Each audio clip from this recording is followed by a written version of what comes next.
తులారాశి. ఈ రాశి వారికి ఈరోజు వ్యవహారాలు చక్కబడతాయి.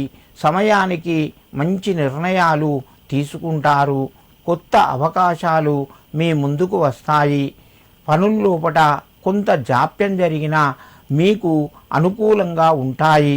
ఆధ్యాత్మిక కార్యక్రమం లోపట పాల్గొంటారు. ఈరోజు ఏవైనా ముఖ్యమైన నిర్ణయాలు తీసుకోవాలి అని అనుకుంటే వాయిదా వేసుకోండి. దానివలన మీకు కొంత కలిసి వస్తుంది. తులారాశి వారు ఈరోజు కొంత వడపప్పును రామచంద్రస్వామికి నివేదించి మీ పనులు ప్రారంభించండి. మీకు మరింత శుభయోగం కలుగుతూ ఉంటుంది. వృశ్చిక రాశి. ఈ రాశి వారికి ఈరోజు కొంత కలిసి వచ్చినట్టుగా చెప్పవచ్చును. ప్రయత్నాలు ఫలిస్తాయి. దీర్ఘకాలిక సమస్యలు ముందుకు వెళ్తాయి. ఆనందకరమైనటువంటి శుభవార్తను వింటారు. దానివల్ల మీకు కొంత సంతోషం కలుగుతూ ఉంటుంది. పిల్లల ద్వారా మీకు కొంత శుభవార్తను కూడా అందుతాయి. డబ్బు చేతికి వస్తుంది.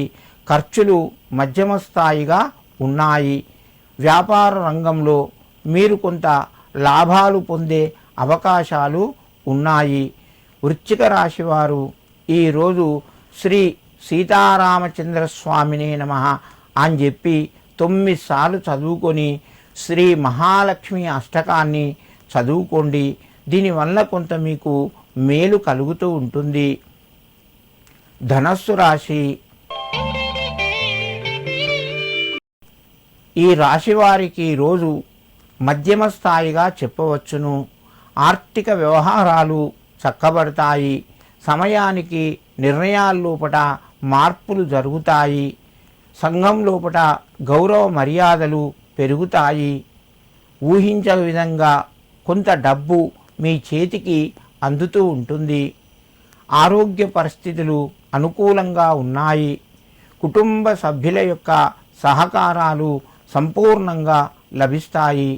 ధనస్సు రాశి వారు ఈరోజు లక్ష్మీ అష్టోత్తర నామాలు చదువుకొని శ్రీ రామచంద్రస్వామికి నమస్కరించండి. మీకు మరింత శుభయోగం కలుగుతూ ఉంటుంది.